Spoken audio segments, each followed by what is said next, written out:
Erosion is the action of the surface processes such as water flow or wind that removes rock or dissolves materials from one location to another.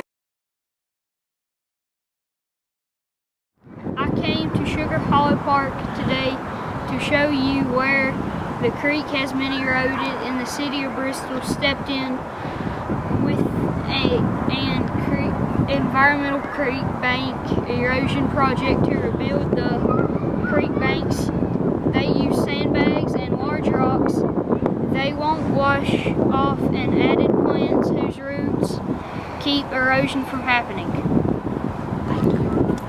Thank you.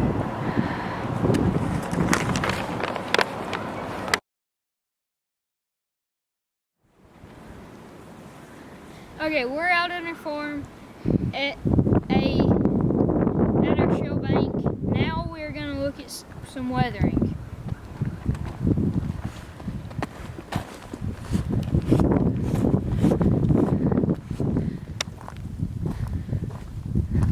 Weathering is the process where rock is dissolved, worn away, or broken down into smaller and smaller pieces. Shell is one of the most common sedimentary rocks and is made of mud and mixed with flakes of clay materials and tiny fragments left exposed to the sun and rain.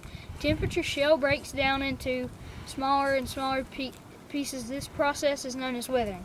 And this is a piece of shell that has been weathered, and as you can see, it is busted into probably 30 pieces.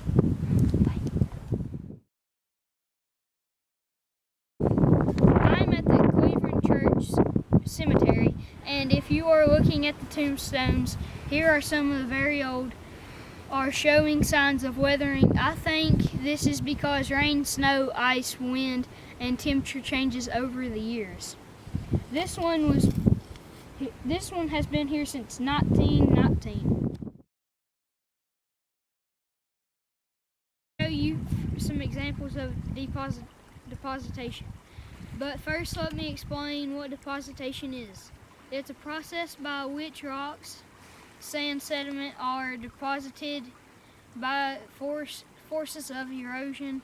Depositation is closely tied to the process of weathering and erosion. First, rock is broken down into small pieces. This process is known as weathering. Small pieces of dirt and sand then are picked up by forces natural in the process known as erosion. When those sediments are left in a new place, it is called depositation. And here's some depositation.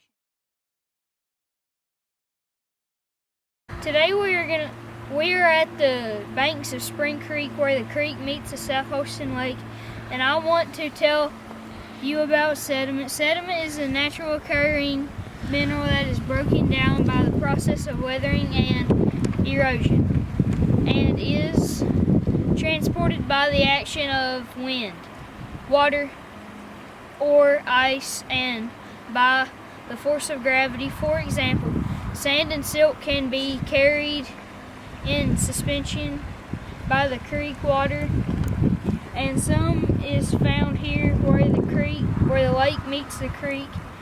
Thank you for your time, and I hope you enjoyed my video.